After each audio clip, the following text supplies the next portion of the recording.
नमस्कार दोस्तों, मैं अंकित कुमार तिवारी आप सबों का अपने YouTube channel mister Ankit Tiwari पर स्वागत करता हूं। जैसा कि आप लोग जानते हैं, अभी हाल ही में टेक्नीशियन ग्रेड 3 का रिजल्ट आया है। तमाम सोशल मीडिया पर एक रिजल्ट वायरल हो रहा है, जो हमारा रूम पार्टनर भी है। आइए उन्हीं के जुबानी कुछ बातें सुनते हैं।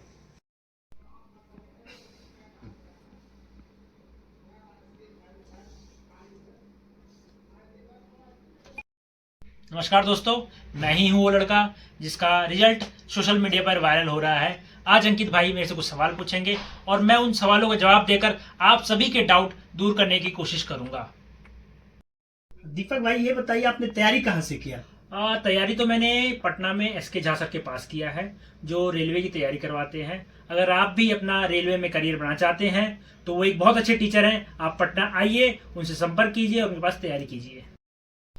एक बात और बताइए दीपक भाई, आप कौन सा जोन फॉर्म डाले थे और क्यों डाले थे? मैंने सिलीगुड़ी जोन से अप्लाई किया था। और मैंने क्यों अप्लाई किया, इसको मैं एक आपको स्टोरी के माध्यम से बताऊंगा कि मैंने सिलीगुड़ी जोन ही क्यों अप्लाई किया।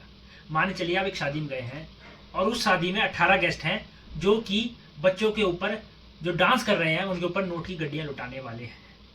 अब मान के चलिए किसी के हाथ में 10 की गड्डी है, किसी के हाथ में 20 की गड्डी है, किसी के हाथ में 50 की गड्डी है, किसी के हाथ में 100 की गड्डी है, और एक बंदा ऐसा है उसमें जिसके हाथ में कुछ चिल्लर है। आप ही बताइए कि बच्चे किसके पास नोट की गड्डियां लूटने जाएंगे? ऑब्वियस सी बात है, जिसके हाथ में ज़्यादा पैसा है लोग वहीं भागेंगे। सेम कंडीशन रेलवे कैंडिडेट्स का भी हुई। उन्होंने देखा कि सिलीगुड़ी जोन में बच्चे कम हैं और वो उस जोन को छोड़ के उन्होंने बाकी जोन प्रेफरेंस दिया। लेकिन मैंने सोचा था ठीक है, देख लेते हैं, अगर होगा होगा, नहीं तो नहीं होगा, कोई बात नहीं है।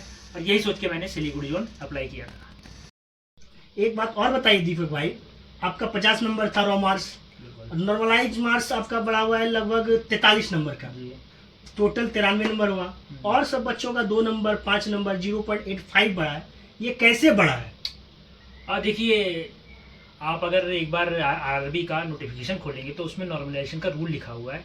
एक बार उसके थ्रू आप जाएंगे तो आपको पता चल जाएगा। लेकिन मैं आप लोगों के लिए एक बार फिर से एक्सप्लेन करता हूँ कि रेलवे का नॉर्मलाइजेशन रूल क्या कहता है।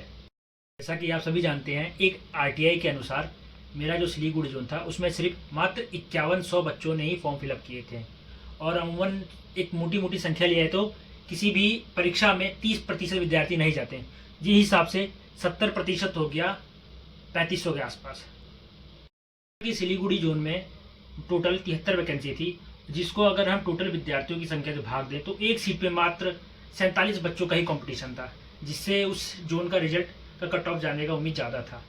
अब ऐसा हुआ कि मेरा जो एग्ज़ाम था वो लास्ट दिन था, इस हिसाब से ज़्यादातर बच्चे का एग्ज़ाम हो चुका था। जिस दिन मेरा एग्ज़ाम था उस दिन ऑल इंडिया लेवल पर जो मेरे जोन के बच्चे थे वो सिर्फ 43 बच्चे ही बैठे थे।